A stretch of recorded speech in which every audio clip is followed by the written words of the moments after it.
Educational technology simplifies access to educational resources, since these technologies democratize access, both to specialized knowledge and to the materials required to acquire skills and competencies, significantly reducing costs in many cases obtaining the materials free of charge. Now, let us see how educational technology affect my studies. Let's go!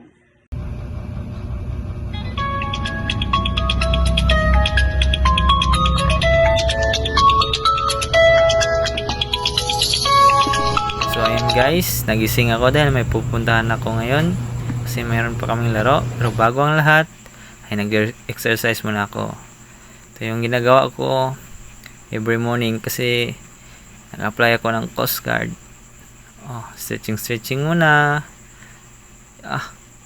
Then push up. At pagkatapos ko ng push up, ang sunod naman na ginawa ko ay nagwalis. Then dahil nagutom ako, kumain ako, siyempre. Then tapos toothbrush tayo para mabango yung bunganga natin. And dahil mabait naman tayo, maghugas na naman tayo para walang yaw-yaw galing kay mama. And naligo na rin ako kasi nagmamadali ako kasi may pupuntahan ako tournament. At yun na nga, ito na ang hinihintay ng lahat. Tadananan! Nakabihis na si Pugi. Char. Tennis. Pabango kasi may pupuntahan.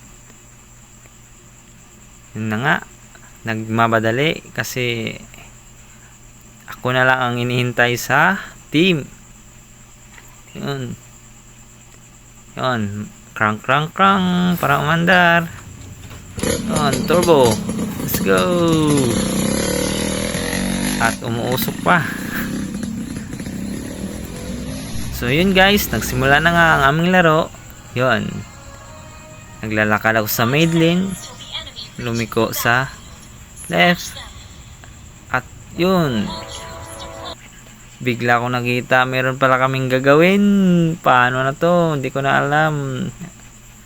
Biglang umuwi at yun, nagmamadali si Mr. DJ.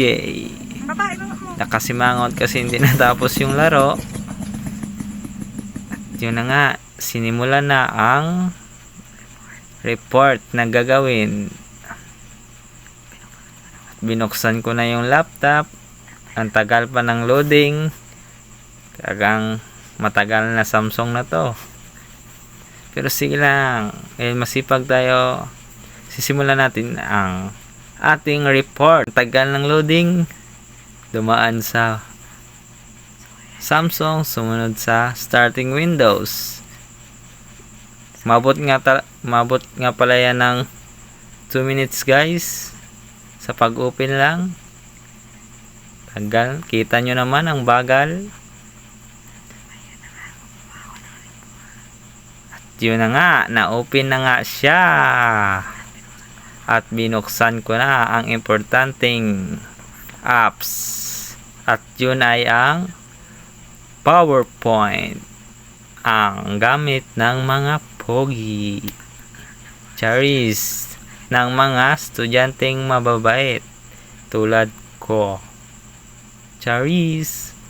At yun na nga, nabuksan na ang PowerPoint. Yun. At sinimulan ko na ang aking gagawin. At yun na nga, natapos ko na ang aking ginawang report. At mabuti na lang mayroong PowerPoint at di ko na kailangan magsulat. At ang sunod kong ginawa ay pinasa ko na ito sa Google Classroom. At yun, napasa ko na at tatapos ko na ang aking PowerPoint. At yun lang at maraming salamat.